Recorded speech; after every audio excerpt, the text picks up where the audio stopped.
Welcome everyone. This is Otaku All Pro with Ladybug Weekly, where I discuss the recent news of Miraculous Ladybug, any informations, and give my thoughts on any previous episode that have aired recently. So I will be doing these on Twitch every Saturday. I'm still trying to figure out the time for now, but no, they will be on Saturday, and they will be uploaded to YouTube with different snippets later on. So as the thumbnail shows, which will probably be shown on the YouTube videos and not on Twitch, I will be discussing the Mr. Agreste episode, and then some other news we've been given about the next couple of episodes we will be getting, and just give my certain thoughts. So the first topic that we will be discussing today is, as the picture is shown on the screen here, is the Mr. Agreste episode. Obviously, I'm not going to do a whole reaction recap with it, because if you want better versions of that, I feel like there are people who do it better than me on YouTube, so go to their channels, like Smarty Pants, Utterly Chloe. They all do better reactions to me. The Maya Show, I suggest you go to them. So I'm just going to pretty much give my general synopsis or idea of the Mr. Agreste episode. And pretty much to sum it up, I don't know if I hated this episode, to be honest, but this is Trauma the episode, if we be honest. Like, it's like the creators were like Oprah Winfrey doing this episode and saying, you get trauma, you get trauma, you get trauma. Everyone got trauma in this episode in some way. So I guess I'll talk about the three main characters that this episode involved, which was Adrian, Marinette, and Luca. Let's first start off with Adrian, because he kind of had, like, I guess, a short end of the stick of this episode.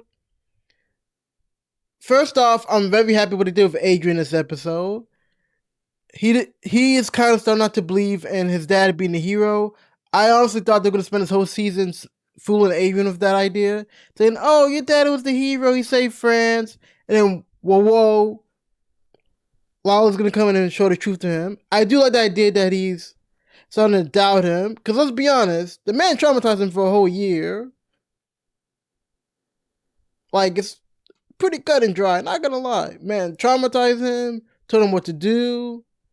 Some could say he was abusive. And that's pretty much what happened. I also do like how he helped defeat the villain this time, instead of just Ladybug doing all the work. That's also something I kind of hated about this episode. Actually, not hated, but I really did like, because I was very afraid that they're going to pull a season 5 finale. Adrian's going to be somehow out of it, which they kind of did when they took out his Kwame. But it was actually him saving Ladybug this time and confronting his dad by pretty much calling him a bag of shit. Well, he was. I really like that. And so now let's get to the next person, Marinette. And what can I say about Marinette? Marinette, this episode got the most of it. So the episode kind of starts off with Luca. I don't know if you can see it. You guys can see that. So the episode starts off with Luca, who leaves Paris. I don't know why I stuttered there. He's leaving Paris to go to Brazil. Why Brazil specifically, we don't know. But pretty much he's leaving Paris due to knowing the secret of the Kwames and not want to hurt Marinette or Adrian. And I'm not gonna lie, people say that the show creators hated Chloe, but I don't want to hear nothing about that anymore. The way they treat Luca is so bad that it should be a case study. Like, it should be like people should be suing Miraculous. Like, if anyone has any permission to crash out on the show, it's Luca. Like, the man had to leave his family in season 5 and leave it again in season 6. And it's like something, I don't know if they made a mistake with Luca, with his character, because if we be honest, you can argue Luca is a million times better than Adrian and a better fit for Marinette than Adrian, if we be honest. He's calm, he's protective, he's that older male character that gives great advice. He's like the father figure of the whole show in some case. And I'm not gonna lie, I think what happened was they made Luca too perfect, and the writers knew that. So the writers were like, okay, we can't keep Luca around Marinette because if we do, everyone's gonna be wondering why isn't he just with Marinette? Like, just think about it. He's a better version of Adrian in every way. They both have father issues, but Luke was able to actually confront his and become cool with his dad. They both have hobbies that they want to follow in the arts, but Luke was able to go through his music hobby better than Adrian was with his fashion and what he wanted to do. They both ironically did it in Marinette, but the only reason why Luca didn't work out is because Marinette didn't want to keep a secret. The only reason why, if we be honest, the only reason why Luca didn't work out is because Marinette was afraid of dating someone while she was Ladybug. Even though the next season she literally just said, "That screw it, I'll just date Adrian." Like, it's like the creators almost were like, "Hey, this Luca character, we kind of made him too good. Let's get him out of here." And this is like kind of,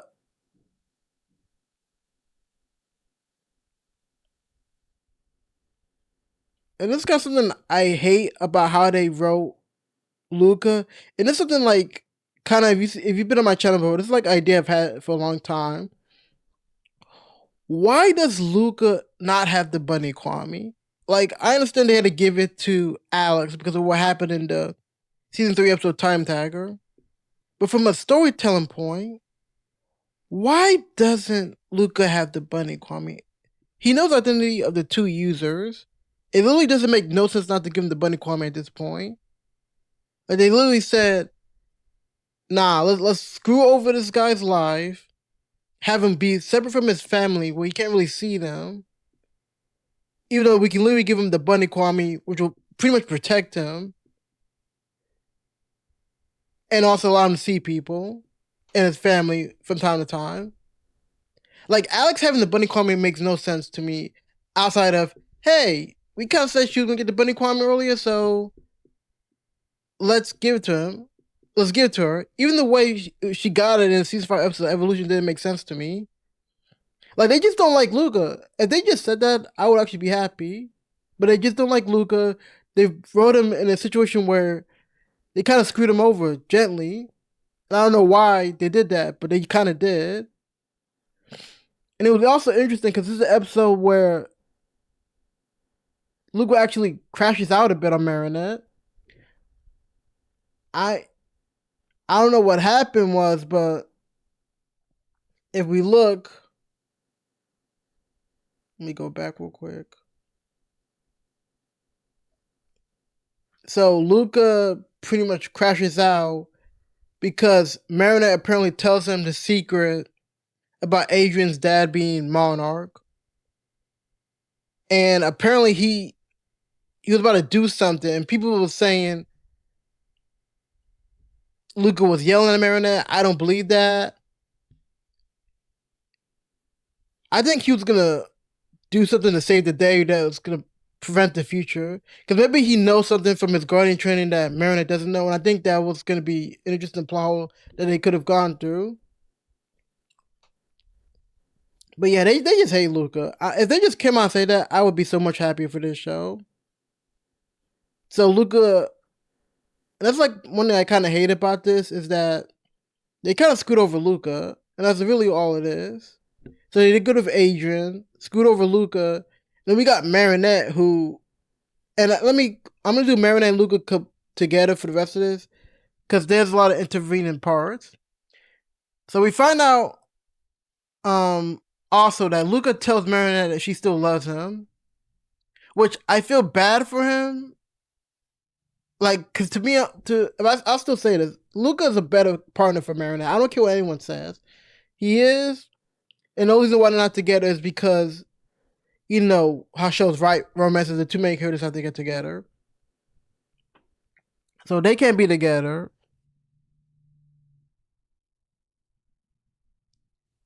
And then what happens is Marinette comes over to Brazil to let Luca know, hey, can I have the bunny Kwame? I mean, the bunny Kwame, the snake Kwame, so I can tell you the secret.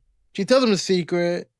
And then literally she comes, it's actually very funny. She comes to Brazil to release some of her trauma about knowing who Monarch is and Adrian, only to leave with trauma about Luca liking her. Like, which is very interesting. So I guess that's the Luca part. Now let's kind of get to the Marinette part. And Marinette, so this is like the 9th episode. And it's the first episode we see that Marinette's kind of unhinging about knowing the secret about Adrian. Because normally, she's pretty calm about it. She doesn't like let it get to her. But this episode, she's like literally telling Natalie, I have to let him know. Which I thought was very interesting. And it's interesting because, like, in previous episodes, she kind of showed some signs of cracking. But this episode, she was genuinely the crack. And it's also interesting because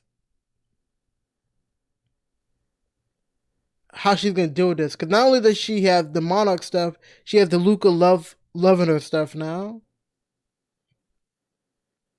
And I don't know what's gonna happen, how it's gonna deal with the rest of the show, but I'm quite interested to see what happens from here on out.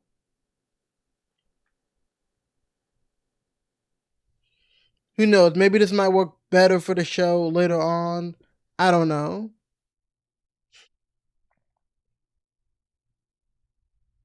And then the last part, and it's kind of like a minor part that I should probably talk about, and that is the whole Luca's girlfriend or his fake girlfriend in Brazil and her Kwame, which don't know why it went back that way. Let me pull it up. So look, that's what she looks like. Let me pull it up. Would be better picture, bigger picture. So we know Luca has a fake girlfriend in Brazil. I guess they probably met when he was a guardian in Brazil. She apparently also has a Kwame also, which I kind of always thought made sense because you remember the next special after Tokyo is gonna be Rio, and so I guess her introducing her now is gonna be very interesting. Which I don't know if we ever had an episode introduce a special before. Like the closest thing we had was maybe the Paris special with not Paris, the London special with season 5 finale acted that way, but I don't know. It's gonna be interesting to see what plotline she pulls in. We probably won't find out till next year because right now we're dealing with the Turkish special coming out later this year. That's kind of just like my general thoughts on the episode of Trauma. So now let's get to some other Ladybug news that we were given this last week, aka the part of Ladybug Weekly that I'd like to talk about. So the first thing I want to talk about is first shout out to the Twitter page Miraculous News fan page for always putting out tweets and stuff. The first thing is that this 12th episode of season 6, Reckless Driver, we'll be giving that on October 12th, which I think is like 2 Saturdays from now. Which, judging by the title name, I don't know who that's going to be about. I'm trying to think about Reckless Driver. I was thinking that was going to be the Ox Kwame episode, because that sounds like something about him dealing with anger, but I can't think about who else it could be. Actually, I think I know who. This might be the Max episode. So let me just look it up. I can see this episode being about Max. Let me see. Marcus Ladybug Max. I might be saying his name wrong. Max. Yeah, Max. I can see the episode being about him. Like maybe his robot goes haywire or something, and they have to like save the day. But I can see this being the Max episode. Some other news that we were also given is that So let me just go through all the rest of the stuff. Mr. Grass. So like I said, this is the Kwame that we were seeing with his fake girlfriend. So we were also given we were given 2 episode synopsi. The first one being the Sleeping Siren episode, which everyone kind of knew this was going to be about Kim's girlfriend,